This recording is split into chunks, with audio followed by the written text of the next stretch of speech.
Science से दिलचस्पी रखने वाला तकरीबन हर इंसान ये बात जानता है कि इंसान ने चांद के ऊपर अपना कदम रखा। कि हाँ, वही मिशन जिसने अमेरिका जैसे मुल्क को टेक्नोलॉजी के अंदर दुनिया का सुपर पावर बना दिया। आज की इस वीडियो में हम इसी अपोलो 11 मिशन के बारे में बात करेंगे। जी हाँ दोस्तों, मैं हूं मोहम्मद दाऊद और आप देख रहे हैं मेरे यूट्यूब चैनल इन्फॉर्मेशन। और आज की इस वीडियो के अंदर हम जानेंगे कि इंसान चांद के ऊपर कैसे गया, इसके जाने का मकसद क्या था और उसके अंदर जाने के लिए क्या क्या उसने चैलेंजेस दरपेश थे और इसको भेजने के पीछे एक वॉर का आगाज कैसे हुआ। अपोलो 11 मिशन जो है ये इसकी बुनियाद बेसिकली अमेरिका और सोवियत यूनियन के दरमियान होने वाली जंग के दरमियान रखी गई। जी हाँ, ऐसी जंग जिसमें हथियारों का इस्तेमाल तो नहीं था, लेकिन दोनों मुल्क एक दूसरे के खिलाफ बहुत सा प्रोपोगंडा करते रहते थे।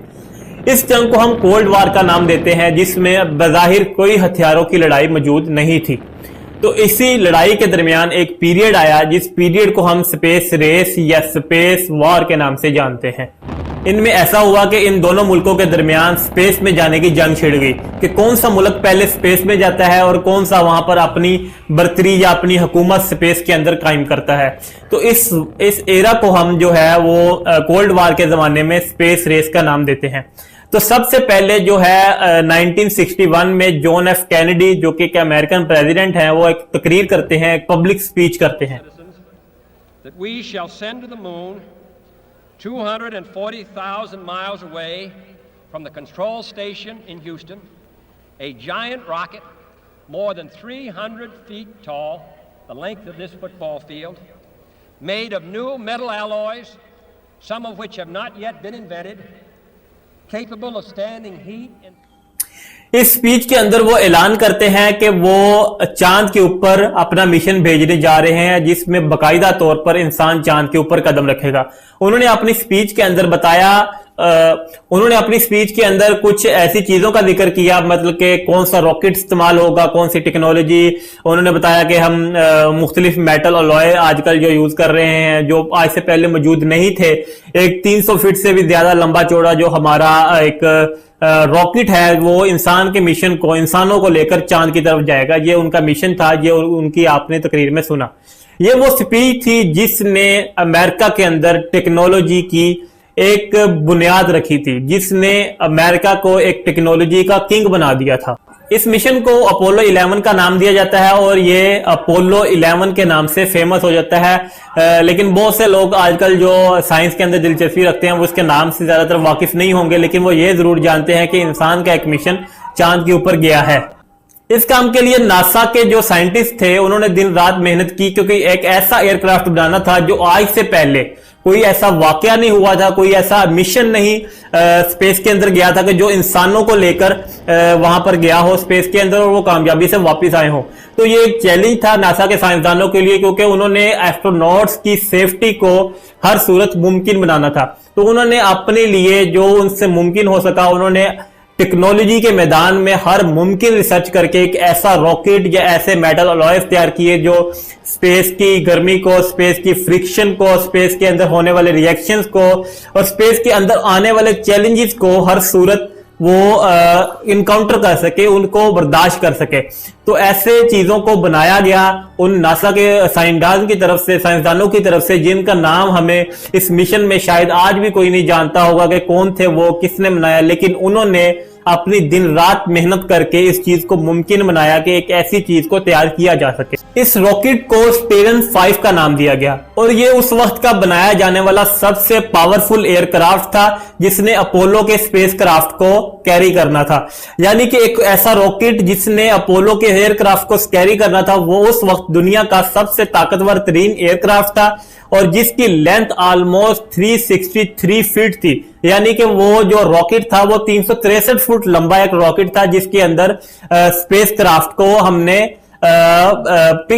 जिसके अंदर स्पेसक्राफ्ट को फिट करके उसने चांद की तरफ उसको लेकर जाना था। ये एक शाहकार कह सकते हैं इंजीनियरिंग का उस वक्त के जमाने में, क्योंकि आज से पहले कोई ऐसी चीज पहले वहां पर देखने को नहीं मिली थी। आखिरकार वक्त आता है जुलाई 16, 1969 का, जिसके अंदर यह स्पेसक्राफ्ट बाकायदा तौर पर अपना एक उड़ान भरता है कैनेडी स्पेस स्टेशन अमेरिका से, और ये तकरीबन 3 दिन के मुसलसल सफर के बाद ल्यूनर के ऑर्बिट के अंदर, मून के ऑर्बिट के अंदर दाखिल हो जाता है। इसके अंदर जो एस्ट्रोनॉट्स थे वो 3 थे, उनमें से एक नाम बहुत फेमस है, तो तकरीबन आज की दुनिया का हर इंसान जानता है, उसका नाम है नील आर्मस्ट्रॉन्ग। वही इंसान जो चांद के ऊपर पहला कदम रखने के नाम से मशहूर है। जो सेकंड नेम है उसका नाम है buzz Aldrin, and third name जो है माइकल कोलॉन्स उसका नाम है साइंटिस्ट का। जो 3 ये साइंटिस्ट थे ये उस स्पेस शटल के अंदर बैठकर चांद की तरफ गए थे, चांद के ऊपर गए थे। आखिरकार 20 जुलाई 1969 को ये एस्ट्रोनॉट्स का जो स्पेसक्राफ्ट है ये ल्यूनर के सरफेस के ऊपर लैंड करता है, और इसके अंदर सबसे पहले जो है वो नील आर्मस्ट्रॉन्ग बाहर निकलते हैं, जिसकी वजह से उनका नाम सबसे पहले फेमस लिया जाता है कि चांद के साथ आगे ऊपर सबसे पहला कदम रखने वाला इंसान नील आर्मस्ट्रॉन्ग था। लेकिन उनके साथ एक और जो उनके साथी थे एस्ट्रोनॉट्स थे, जो उनसे फौरन बाद नीचे आए, लेकिन आज शायद किसी को उनका नाम नहीं याद, क्योंकि वो सेकंड नंबर पर गए थे। ये एक बड़ी मजाका खेज सी बात है, क्योंकि उनका भी उतना ही इसके अंदर हक है जितना नील आर्मस्ट्रॉन्ग का था। तो दूसरे नंबर पर जो थे वो एल्ड्रिन, बज़ एल्ड्रिन जो थे वो स्पेसक्राफ्ट से उतरे थे। इसके बाद तकरीबन उन्होंने चांद की सरफेस के ऊपर 2 घंटे गुजारे, वहां पर अपने एक्सपेरिमेंट्स किए, वहां पर उन्होंने सैंपल कलेक्ट किए, और सबसे बढ़कर जो मोस्ट फेमस वीडियो है वो अमेरिका का झंडा जो उन्होंने वहां पर चांद की सतह के ऊपर लगाया था। तो ये वीडियो तकरीबन आज की दुनिया का हर इंसान देख चुका है, जो साइंस से दिलचस्पी रखता है या फिर स्पेस से दिलचस्पी रखता है, वो तकरीबन हर इंसान इस चीज को जानता है। चांद की सतह पर ऑलमोस्ट 21 घंटे गुजारने के बाद ये दोनों एस्ट्रोनॉट्स जो थे एल्ड्रिन और नील आर्मस्ट्रॉन्ग, ये वापस अपने तीसरे साथी कोलिंस को ज्वाइन करते हैं अपने कमांड मॉड्यूल के अंदर, और वहां से ये वापसी का सफर तय करते हैं। आखिरकार तारीख आती है 24 जुलाई 1969 की। इस तारीख को जो है वो एस्ट्रोनॉट्स वापस जमीन के ऑर्बिटल के अंदर दाखिल हो जाते हैं और पैसिफिक ओशन के अंदर बड़ी कामयाबी के साथ लैंड करते हैं। तो इस लैंडिंग के बाद जो एक मिशन था ये मुकम्मल तौर पर कंप्लीट हो गया था। ये जो भी इसके लिए जितनी प्रोग्रेस की गई थी वो एक सब कामयाब साबित हुई थी। और इसके बाद जो वो थे नील आर्मस्ट्रॉन्ग और एल्ड्रिन और कोलिंस जो थे वो इस दुनिया के अब हीरो बन चुके थे, वो जो एस्ट्रोनॉट्स थे, क्योंकि उन्होंने एक ऐसी अचीवमेंट की थी, ऐसा एक पॉइंट अचीव किया था जो आज से पहले तकरीबन दुनिया में किसी ने इसके बारे में सोचा भी नहीं था कि ये हो भी सकता है कि इंसान अपने एक जमीन से, अपने सियारे के ऑर्बिटल से निकलकर किसी दूसरे सियारे पर लैंड करेगा और वहां पर कुछ वक्त भी गुजार सकेगा।